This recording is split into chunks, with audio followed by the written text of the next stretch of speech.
ಕಲಬುರಗಿ ಕೋಟೆಯಲ್ಲಿ ವಾಸಿಸುತ್ತಿರುವ ಜನರಿಗೆ ಒಂದು ನ್ಯಾಯ, ಆದರೆ ಚಿತ್ತಾಪುರ ನಾಗಾವಿ ನಗರದ ನಂದಿಬಾವಿ ಹತ್ತಿರವಿರುವ ಬಡ ಕುಟುಂಬಗಳಿಗೆ ಇನ್ನೊಂದು ನ್ಯಾಯವ ಅಂತ ಬಿಜೆಪಿ ಮುಖಂಡ ಬಸವರಾಜ ಮದ್ರಿಕಿ ಅವರು ಆಕ್ರೋಶ ವ್ಯಕ್ತಪಡಿಸಿದ್ದಾರೆ.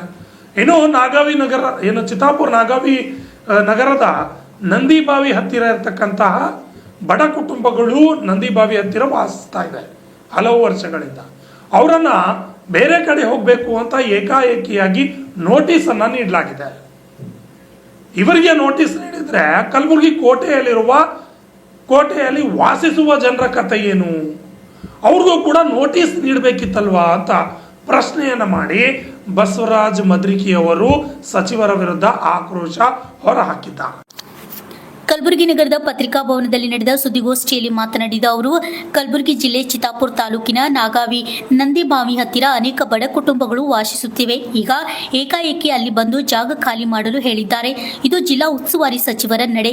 ಈ ನಡೆಯನ್ನು ನಾವು ಖಂಡಿಸುತ್ತೇವೆ. ಕಲಬುರಗಿ ಕೋಟೆಯಲ್ಲಿ ವಾಸಿಸುವವರಿಗೆ ಒಂದು ನ್ಯಾಯವಾದರೆ ಚಿತ್ತಾಪುರ ನಾಗಾವಿ ನಂದಿಬಾವಿ ಹತ್ತಿರ ವಾಸಿಸುವರ ಹಿಂದೂ ಬಡ ಕುಟುಂಬಗಳಿಗೆ ಇನ್ನೊಂದು ನ್ಯಾಯವಾ ಎಂದು ಪ್ರಶ್ನೆಯನ್ನ ಮಾಡಿದ್ದಾರೆ. Bureau report RJ32 Kannada news Kalaburagi. ಮತ್ತು ಕೋಮರಾಮ್ ಭೀಮ್ಗೊಂಡ್ ಕುರುಬ ಸಂಘ ಜಿಲ್ಲಾಧ್ಯಕ್ಷ ಇದ್ದೀನಿ. ಇವತ್ತು ನನ್ನ ಪತ್ರಿಕಾಗೋಷ್ಠಿಯಲ್ಲಿ ನಮ್ಮ ಪಕ್ಷದ ಆಮಣ್ಣ ಪವಾರ್ ಪಾಣೆಗಾಂವ್ ಅವರು ಪತ್ರಿಕಾಗೋಷ್ಠಿಯಲ್ಲಿ ಉಪಸ್ಥಿತರಿದ್ದಾರೆ. ಅದೇ ರೀತಿಯಾಗಿ ಹನುಮಂತ್ ಪೂಜಾರಿ ಹೆಬ್ಬಾಳ್ ಚಿತ್ತಾಪುರ ಅವರು ಕೂಡ ಇವತ್ತಿನ ಪತ್ರಿಕಾಗೋಷ್ಠಿಯಲ್ಲಿ ಉಪಸ್ಥಿತರಿದ್ದಾರೆ.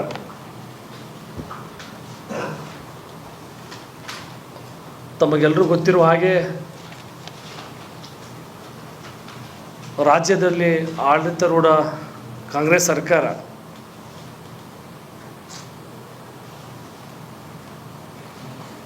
ವೋಟ್ ಬ್ಯಾಂಕ್ ರಾಜಕೀಯಕ್ಕಾಗಿ ಒಂದು ತುಷ್ಟೀಕರಣ ನೀತಿಯನ್ನು, ಹಿಂದೂ ವಿರೋಧಿ ನೀತಿಯನ್ನು ಅನುಸರಿಸ್ತಾ ಇದೆ. ಇದಕ್ಕೆ ಒಂದು ತಾಜಾ ಉದಾಹರಣೆ ಎಂದರೆ ಇತ್ತೀಚೆಗೆ ಚಿತ್ತಾಪುರ ನಾಗಾವಿಯಲ್ಲಿರ್ತಕ್ಕಂಥ ನಂದಿಬಾವಿ ಹತ್ತಿರ ಸರ್ಕಾರಿ ಜಾಗ ಇದೆ. ಅದು ಅಂದರೆ ಪುರಾತತ್ವ ಇಲಾಖೆಗೆ ಅಧೀನಕ್ಕೆ ಒಳಪಟ್ಟಿರ್ತಕ್ಕಂಥ ಜಾಗ. ಅಲ್ಲಿ ಸುಮಾರು ಕಳೆದ 20-25 ವರ್ಷಗಳಿಂದ ಅನೇಕ ಕುಟುಂಬಗಳು ಅಲ್ಲಿ ವಾಸ ಮಾಡ್ಲತ್ತಾರ. ಇತ್ತೀಚೆಗೆ ಅಲ್ಲಿನ ಚಿತ್ತಾಪುರದ ತಾಲೂಕು ದಂಡಾಧಿಕಾರಿಗಳು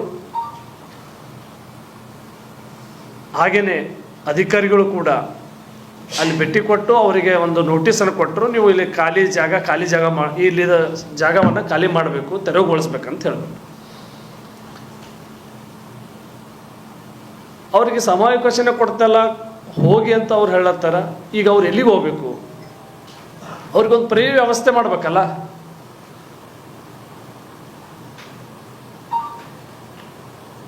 ಇಲ್ಲಿಯ ಜಿಲ್ಲಾಡಳಿತ ಆಗಲಿ, ಕಾಂಗ್ರೆಸ್ದ ಒಂದು ನೀತಿಗಳಾಗಲಿ ದ್ವಂದ್ವ ನಡೆಯದವು. ಚಿತ್ತಾಪುರ ನಾಗಾವಿ ಕ್ಷೇತ್ರದಲ್ಲಿರ್ತಕ್ಕಂಥ ಆ ಕುಟುಂಬಕ್ಕೆ ವಂದನೆಯ, ಕಲಬುರಗಿಯ ಕೋಟೆಯಲ್ಲಿರ್ತಕ್ಕಂಥ ಕುಟುಂಬಗಳಿಗೆ ವಂದನೆಯ, ಅಂದರೆ ಹಿಂದೂಗಳಿಗೆ ವಂದನೆಯ, ನಾಗಾವಿ ಕ್ಷೇತ್ರದಲ್ಲಿರ್ತಕ್ಕಂಥ ಹಿಂದೂಗಳ ಕುಟುಂಬಕ್ಕೆ ವಂದನೆಯ, ಕಲಬುರಗಿ ಕೋಟೆಯಲ್ಲಿರ್ತಕ್ಕಂಥ ಮುಸ್ಲಿಂ ಕುಟುಂಬಗಳಿಗೆ ವಂದನೆಯ. ಇದು ಪ್ರಜಾಪ್ರಭುತ್ವನ? ನಾನು ತಮ್ಮ ಮೂಲಕ ಕೇಳಲಿಕ್ಕೆ ಇಷ್ಟಪಡ್ತೇನೆ, ಮಾನ್ಯ ಜಿಲ್ಲಾ ಉಸ್ತುವಾರಿ ಸಚಿವರೇ, ಇದು ಯಾವ ಜಾತ್ಯತೀತೆ?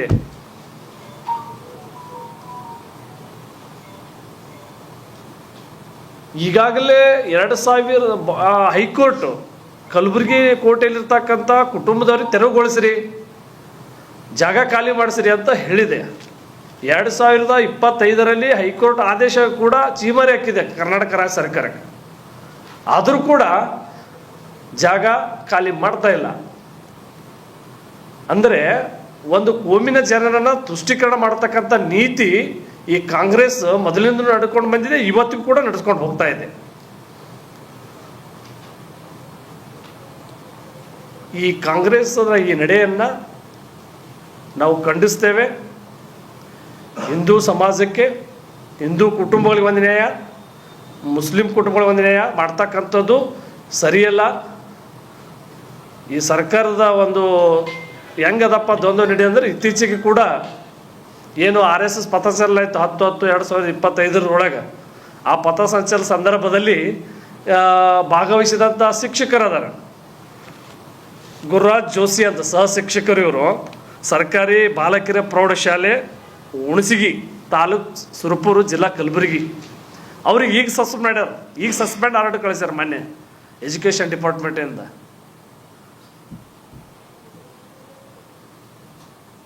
RSS ಪಥಸಂಚಲನದಲ್ಲಿ ಅವ್ರು ಭಾಗವಹಿಸಿದ ಕಾರಣಕ್ಕಾಗಿ. ಹಾಗೆಯೇ ಇನ್ನೊಬ್ಬರು ಅಣ್ಣಾ ಸಾಹೇಬ್ ದೇಶಮುಖ್ ಅಂತ ಅವರು ಮುಖ್ಯ ಶಿಕ್ಷಕರದಾರ. ಅವರು ಸರ್ಕಾರಿ ಹಿರಿಯ ಪ್ರಾಥಮಿಕ ಶಾಲೆಯ ಕುಪ್ಪಿ ಅನ್ನತಕ್ಕಂಥ ಊರಲ್ಲಿ ಸರ್ಕಾರಿ ಹಿರಿಯ ಪ್ರಾಥಮಿಕ ಶಾಲೆಯಲ್ಲಿ ಮುಖ್ಯ ಶಿಕ್ಷಕರು. ಅವರು ಬಿಜಾಪುರ ಜಿಲ್ಲೆಯಲ್ಲಿ ಇರ್ತಕ್ಕಂಥ ತಾಳಿಕೋಟೆಯಲ್ಲಿ RSS ಪಥಸಂಚಲನದಲ್ಲಿ ಭಾಗವಹಿಸಿದ ಒಂದೇ ಕಾರಣಕ್ಕಾಗಿ ಇವಾಗ ಅವ್ರಿಗೆ ಸಸ್ಪೆಂಡ್ ಮಾಡಿದ್ದಾರೆ. ಕಾರಣ ನೋಟಿಸ್ ಕೇಳಿದರು, ಅವರು ಉತ್ತರ ಕೊಟ್ಟರು. ಇದು ಒಂದು ರಾಜಕೀಯೇತರ ಕಾರ್ಯಕ್ರಮ ಇರುವುದರಿಂದ ಒಂದು ಸಾಂಸ್ಕೃತಿಕ ಚಟುವಟಿಕೆ ಮಾಡ್ತಕ್ಕ ಸಂಘಟನೆ ಅದ, ಹೀಗಾಗಿ ನಾವು ಭಾಗವಹಿಸಿದ್ದೀನಿ ಅಂತಿಗೆ ಸ್ವಲ್ಪ ಕಾರಣ ಕೊಟ್ಟಿದ್ದಾರೆ. ಆದರೂ ಕೂಡ ಅವರನ್ನು ಇವತ್ತು ಸಸ್ಪೆಂಡ್ ಮಾಡ್ತಕ್ಕಂಥ ಕೆಲಸವನ್ನು ಇವತ್ತು ಕಾಂಗ್ರೆಸ್ ಮಾಡ್ತಾ ಇದೆ. ಅಂದರೆ ಈ ಕಾಂಗ್ರೆಸ್ಸಿನ ದ್ವಂದ್ವ ನಡೆ. ಒಂದು ಕಡೆ ಪ್ರಿಯಾಂಕ್ ಖರ್ಗೆ ಅವರು ನಿನ್ನೆ ಹೇಳಿದರು, ಅಧಿವೇಶನದಲ್ಲಿ ಹೇಳಿದ್ರಲ್ಲ, ಚಲುವಾದಿ ನಾರಾಯಣ ಸಾಹೇಬರು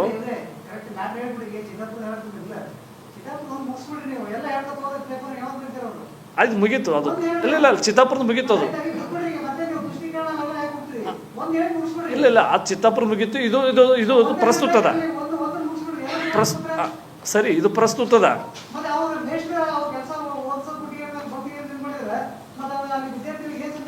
ನಿನ್ನೆ ಚಲುವಾದಿ ನಾರಾಯಣ ಸ್ವಾಮಿ ಕೇಳಿದಂಥ ಉತ್ತರಕ್ಕೆ ಯಾವುದೇ RSS ಏನೇ ಒಂದು ದುರ್ಘಟನೆ ಮಾಡಿಲ್ಲ, RSS ಯಾವುದೇ ಒಂದು ಅಹಿತಕ ಘಟನೆಯಲ್ಲಿ ಭಾಗವಹಿಸಿರೋದಿಲ್ಲ, ಇದು ಒಳ್ಳೆಯ ಸಂಘಟನೆ ಅಂತ ಅವರೇ ಶಬಸ್ಗಿರಿ ಕೊಟ್ರ. ಇನ್ನೊಂದು ಕಡೆ ಈ ಕಡೆ ಒಂದು ಕ್ರಮ ಕೈಗೊಳ್ಳಕ್ಕೆ ಆದೇಶ ಮಾಡ್ತಕ್ಕಂಥ ಸರ್ಕಾರ, ಈ ಸರ್ಕಾರ ದ್ವಂದ್ವ ನಡೆಯನ್ನು ಪ್ರಶ್ನೆ ಮಾಡ್ತಾ ಇದ್ದೀವಿ. ಹಿಂದೂ ಮುಸ್ಲಿಂ ಅಲ್ಲ, ಅದು ದೇಶಭಕ್ತಿ ಸಂಘಟನೆ, ಅಲ್ಲಿ ಅದು ಧರ್ಮದ ಕೆಲಸ ಅಲ್ಲೇನು ಇದು ಮಾಡೋದಿಲ್ಲ. RSS ಅಂದ್ರೆ ಏನು? ರಾಷ್ಟ್ರೀಯ ಸ್ವಯಂ ಸೇವಕ ಸಂಘ, ಅದು ರಾಜಕೀಯೇತರ ಸಂಘಟನೆ, ಭಾಗವಹಿಸ್ಬೋದು, ಅದಕ್ಕೇನು ತಪ್ಪು?